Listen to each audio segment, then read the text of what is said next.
The indigenous people of Biafra (IPOB) don sama warning give the political leaders wey dey for inside the southeast region of a country Nigeria, so make dem stop to dey use the detention of their leader wey be Nnamdi Kanu for their personal political interest. To that kind level, they no like am at all.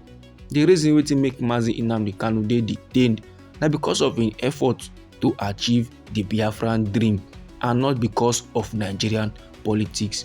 Person dey yarn this one na the spokesperson of IPOB wey be Emma Powerful, and he dey yarn this one for inside one press statement wey he release on the 12th day of August, wey be Monday for inside this year 2024. Oga Emma Powerful dey yarn dey give the general public say Igbo leaders they are afraid of Nnamdi Kanu release, and he reach to ask why they fear. For inside this statement now wey their spokesperson Emma Powerful drop, so he come dey yarn dey give those people wey dey use the suffering of Nnamdi Kanu to advance their political interests. So make dem stop am, make dem comot body. Otherwise, the IPOB wey be indigenous people of Biafra, they will call those people out publicly, and they go also frustrate their political interest for inside the southeast region. Igbos should know say as long as Nnamdi Kanu still dey illegally detained, as long as they still dey keep the man for the detention of the Department of State Services against the will of the court, Igbos they go remain politically irrelevant for inside the country Nigeria.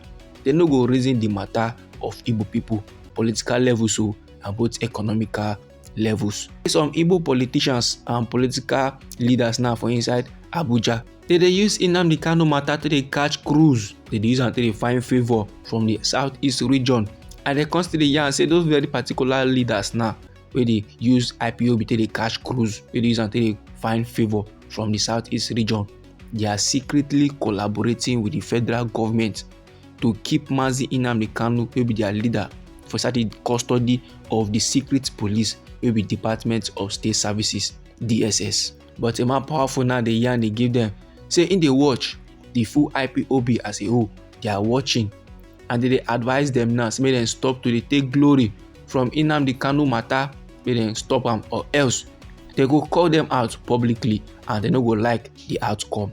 However, they give accolade to those patriotic and sincere Igbo politicians and leaders where they genuinely work for the release of Nnamdi Kanu. Oga Emma Powerful will be the spokesman of IPOB. They yarn say they encourage them, make they don't give up. They take record of everybody where they work against and those ones where they work for the release of Nnamdi Kanu. They take note of those Igbo politicians, those Igbo leaders where they do the things and things with concerning IPOB. Say in due time, everybody go receive their reward, whether good or whether bad, go receive them one way or the other. The group now will be IPOB. They consider yarn for inside their statements by Emma Powerful.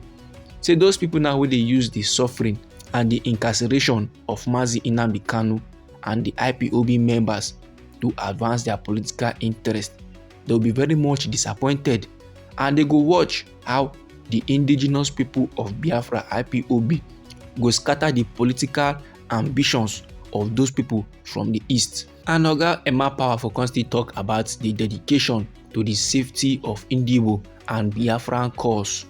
The group now they give accolade to the people of the southeast region, and they say they urge them so they understand. Say the indigenous people of Biafra IPOB, then they in control of the region, no shaking. Say nothing they happen at all. Then onto the matter of the end bad governance protest we just finished so for inside the country Nigeria. The indigenous people of Biafra IPOB, they say they give accolade to Igbo for not joining the protest. They give them accolade because say they no join body, they no follow do protest for inside the country concerning the end bad governance.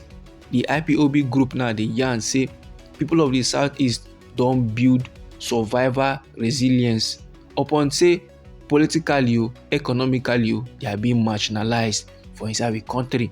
The federal government now don't shun the southeast region as a whole. They didn't carry them join body for anything where they do, and normally those kind of level they no make sense. If you check out some kind of ogbonge position for inside the country, if it no belong to the Yoruba nation, it will belong to northerners them. So get as it be true. But last Emma Powerful wey be the spokesperson of the IPOB don drop statement about the matter, and im dey let the Igbo and the general public dey know say dem need to understand say IPOB, indigenous people of Biafra, dem dey in control of Southeast. IPOB now dey give accolade to Igbo for lis ten ing to the instruction of IPOB leadership not to participate in the End Bad Governance protest for inside the country, Nigeria. Though Igbo, they are highly marginalized and obstructed both politically and economically, but they don't build survival resilience through decades of persecution for inside the country, Nigeria. Now, if to say Igbo then take part in this protest, the ethnic federal government therefore send troops to destroy Igbo land and to give RIP to many Igbo civilians. IPOB now, they get the interest and safety of their people at heart, even as they continue to strategize, to organize, to make plans, to do things and things wey go lead to the freedom of Biafra. This my good people na the statement of Emma Powerful, wey be the spokesperson of the indigenous people of Biafra, IPOB.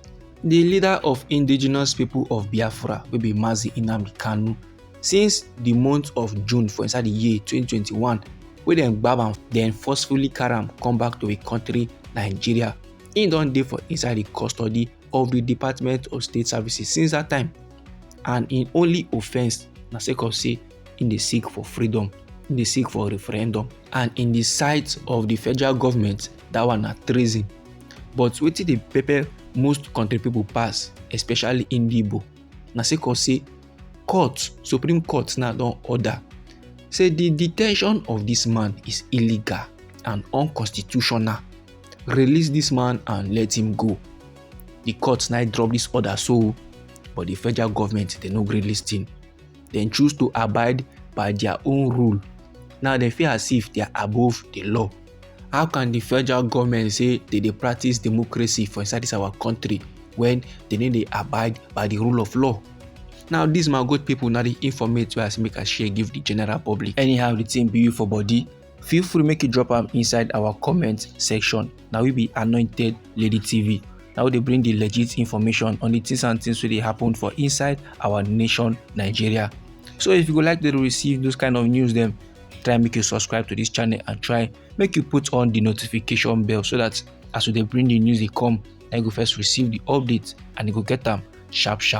And try make it share the news to your family and friends so that them too they could know what they happen for inside our country, Nigeria.